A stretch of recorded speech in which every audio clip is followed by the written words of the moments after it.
আজকে heavy enjoy হয়েছে। আজকে দারুণ ছিল না? ছিল অনেক এনজয় করেছি। আরে শোন, আমার বাড়িতে একটা বিয়ার রাখা আছে, হেভি মজা হবে সারা রাত সবাই মিলে। তুমি এই যে একদম কি করছে এইভাবে করছে, তাই তো। চলো আমরা এদেরকে সুসমাচার দিই, প্রভুর কথা বলি। চলো, এই জন্য হয়তো ঈশ্বর আমাদেরকে মনোনীত করেছে আজকে থেকে সুসমাচার দেওয়ার জন্য। একদমই তাই, চাষ থেকে বেরোলো আমার এই লোকে। একদম চলো।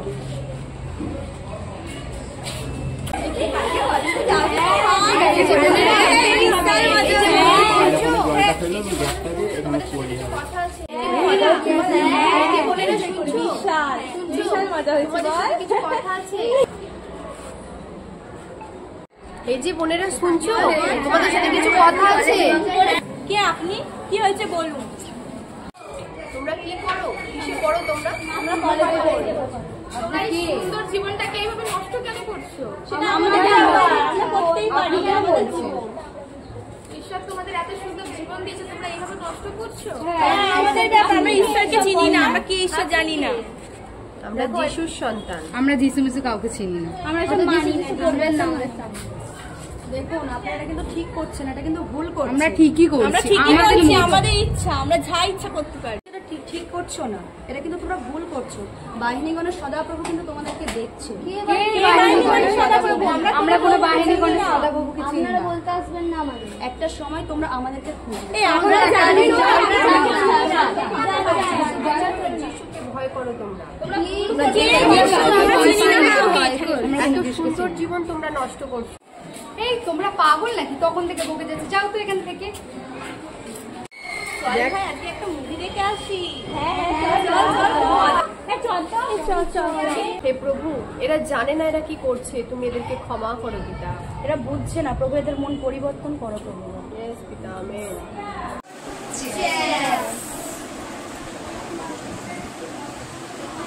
কি বল না, ফালতু বকছিল আজকে, বেকার অবস্থা দেখা গেল, বকেই যাচ্ছে কোথা থেকে দিয়েছি।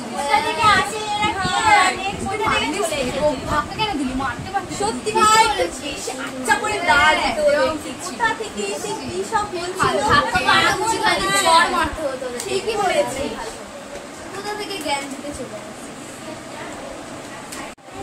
আমাদের বাবা মায়েরা কোনোদিন এরকম বলেনি কোথা দিয়ে জ্ঞান দিতে চলে। আর বলবি বল, আমাদের কথা আমাদের বল, কালকে কলেজ জয়েন করবি?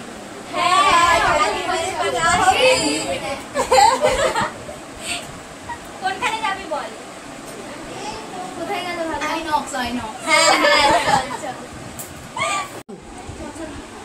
কি হইলো?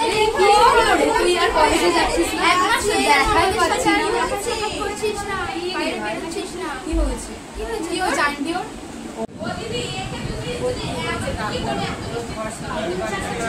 কি হয়েছে, লিভার খারাপ হয়ে গেছে, ওকে কি করবো, ডাক্তার কোনো কিছু বলতে পারছি না, ওকে এভাবে নিয়ে যাবো জানি না। নিজে দেখো, এই ওর অবস্থা তো খুব খারাপ। মনে আছে অনেকদিন আগে আমাদের সাথে সেই কয়েকটা দিদি দেখা হয়েছিল না, সেই যিশুর কথা বলছিল। সে বলছিল না যে যিশু জীবন দিতে পারে। ঠিকই বলেছিস, যাচাই করে তো দেখতে হবে কেমন নাকি জীবন দিতে পারে। আমি পরশুদিন তাদেরকে দেখলাম মোড়ের মাথায় দাঁড়িয়ে আছে। দেখে নিয়ে আয় তো ওদেরকে। ওখানে মনে হয়।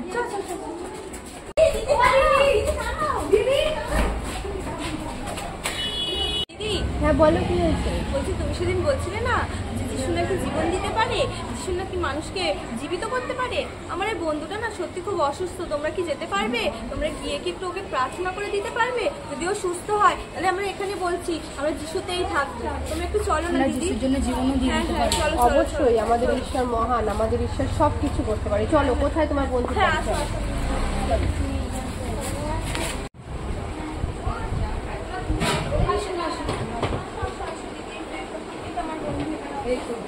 দেখো আমার বন্ধু অসুস্থ, তোমরা বলছিলে না যে যিশু জীবন দিতে পারে। একদম, ঈশ্বর সবকিছু করতে পারে। তোমরা শুধু বিশ্বাসের সহিত এই প্রার্থনাটাকে রিসিভ করো। আমরা রিসিভ করবো, আমরা বন্ধুর জন্য আমরা যিশুতেই থাকতে পারি। আমার বন্ধু যদি আজকে সুস্থ হয় তাহলে আমার আমরা মেয়েকে আজকে সুস্থ করতে পারবে একদম ঈশ্বর। একদম ঈশ্বর সবকিছু, ঈশ্বর পারে না বলে এমন কিছু জিনিস নেই। ঠিক আছে। আসুন আমরা ঈশ্বরের আরাধনা করো। চলো আমরা নীরব করি, আমরা প্রার্থনা করি তোমার বন্ধুর জন্য, আর আমরা বিশ্বাস করি আমাদের ঈশ্বর ওকে সুস্থ করবে। তোমরা সবাই চোখ বন্ধ করে থাকো। হালেলুয়া, তোমায় ধন্যবাদ করি পিতা, প্রার্থনা করি পিতা ঈশ্বর এনার বন্ধুর জন্য। প্রভু তুমি জানো সে কতটা অসুস্থ রয়েছে পিতা ঈশ্বর। প্রভু তুমি এদের কাছে জানিয়ে দাও পিতা, তুমি একমাত্র ঈশ্বর পিতা, তুমি ছাড়া আর কোনো ঈশ্বর নেই পিতা, তোমার কাছে কোনো অসম্ভব বলে কিছু নেই পিতা ঈশ্বর।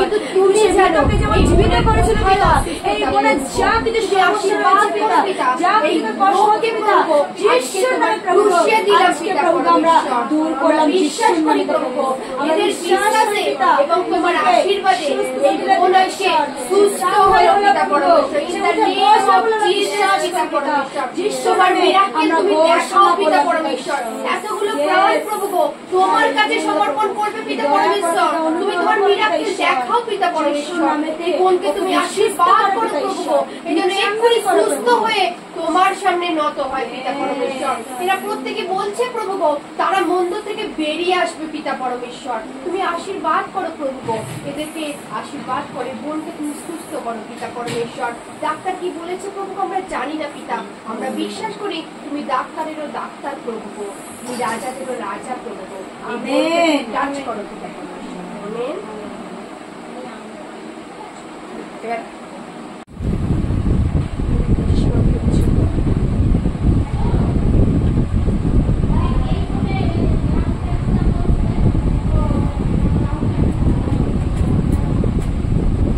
ঠিক আছিস? কতদিন পরে চুপ করলি মা, ঠিক আছিস তুই? তোর শরীর ঠিক আছে? আগের থেকে অনেক হালকা লাগছে, এখন মনে হচ্ছে কোনো রোগ নেই। তুমি নিজেকে সুস্থ মনে করছো? ঈশ্বরকে ধন্যবাদ দাও দুহাত তুলে। এই তুই সত্যি ভালো আছিস রে? সত্যি তুই প্রার্থনা করে সুস্থ হয়ে গেছিস রে? সত্যি যখন আগে ছিলাম তখন আমার মাথা ভারী হয়েছিল, এখন পুরো হালকা লাগছে নিজেকে। তাহলে শোন, আজকে থেকে আমরা আমাদের জীবন যিশুতে উৎসর্গ করব, আর কোনো নেশা নয়, আর কোনো মুভি নয়। এবার থেকে আমরা শুধুমাত্র প্রভুর মহিমা করব, আর আমরা প্রত্যেকে মণ্ডলীতে যাব। ও দিদি, আমরা যে এত পাপ করেছি, আমাদের পাপের ক্ষমা কিভাবে হবে? ঈশ্বর আমাদের কিভাবে গ্রহণ করবে? তোমরা সত্যি মন থেকে চাও যে তোমরা চাইছো ঈশ্বরের কাছে? তো ঠিক আছে, চলো তোমরা হাঁটুতে আসো, চোখ বন্ধ করো, একে অপরের হাত একে অপরের হাত ধরে থাকো। বলো, প্রভু প্রভু তুমি আমাদের সকল পাপ ক্ষমা করো। আমরা জঘন্য পাপী, আমাদের পাপ ক্ষমা করো। আমেন। তোমরা আজ থেকে পাপ মুক্ত হলে, তোমাদের সমস্ত পাপ মুক্ত হয়ে গেল। এবার থেকে তোমরা এবার ঈশ্বরের রাজ্যের জন্য উৎসর্গ হলে। একদম হালেলুয়া।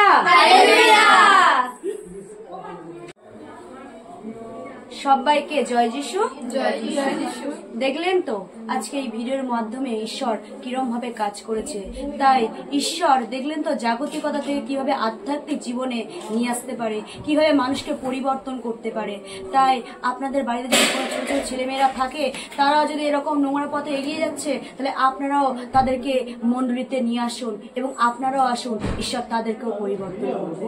আমেন।